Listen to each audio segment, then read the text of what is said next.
Hey everyone, going to give you a quick rundown on how to swap your alternator in your Pre-LP Gallardo. Mine's an e-gear car, 5 liter.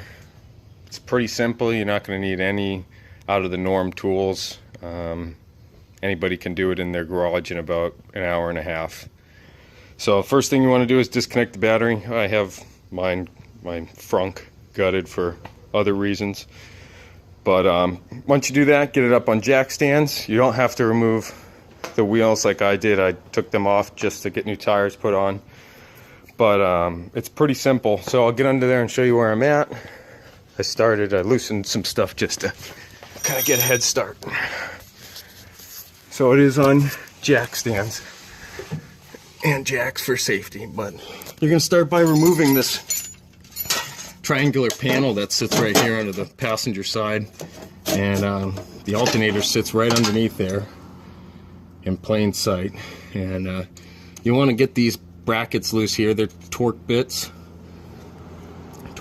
excuse me. Remove these so you can swing the e-brake cable out of the way. And then once you get up under here, you can start by disconnecting the terminal lugs for the charging cable. Get that off. And then remove this 1 5/8 bolt. It's the lowest one. And once you get that done, you'll move to the front of the car, or the front of the engine, and you're going to remove this, or loosen this 1/2 inch bolt here, which is for your belt tensioner.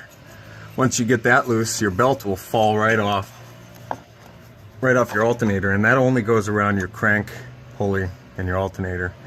So it's pretty simple to put it back on. No extensive belt diagrams once you go to put it back together. Once you loosen that and you get this rear bolt off, you kind of want to, well, let me backtrack a little bit. You got to remove the ducting here, the cooling duct on the back of the alternator, and get that out of the way as much as possible.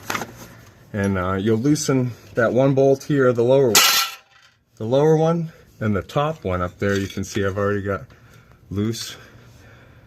See if I get a good angle. And you'll swing the alternator as far as you can out of the way. And when you do that, you'll see these triple square bolts. There's 2 of them right there. And then there's one more up top, right up here. So there's the alternator for reference. There's one more up there, and you're gonna take those all off. You actually have to remove the alternator bracket completely, because that one bolt up top is just about 1.25 inches too long.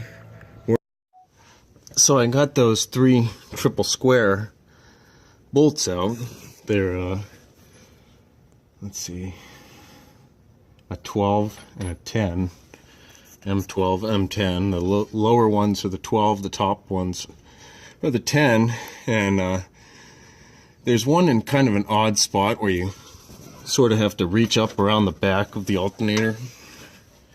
There's a little bit of an access panel, but you can get up there, and not an access panel, but a gap.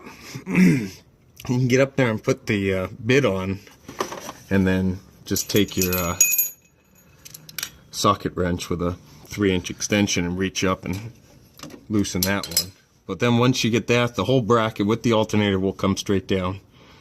So let me get this on the ground real quick.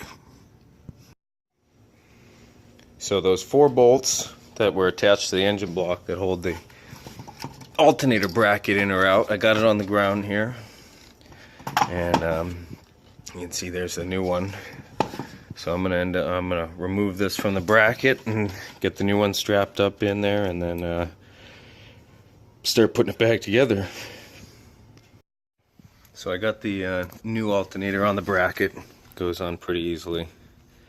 And now I'm gonna throw it up underneath there, and we'll see how everything goes getting back on. Well, got the new one all in now. It's everything's tight and connected back up. I just got to put the cover on and then fire it up and see where we're at. So let's get the cover on and I'll get her down on the ground. So here it is. We're going to start it up and see where we're at.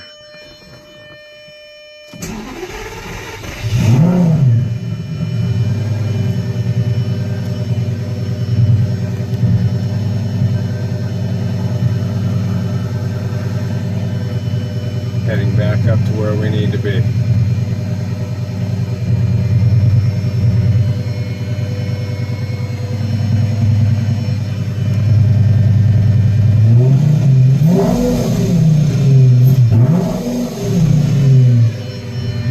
Cool.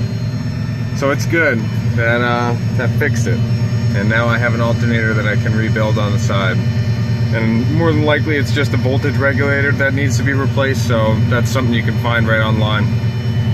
But hopefully this was helpful to you guys. It'll help save you a ton of money instead of paying somebody to do the install for you for, I'm guessing, $350 to $700.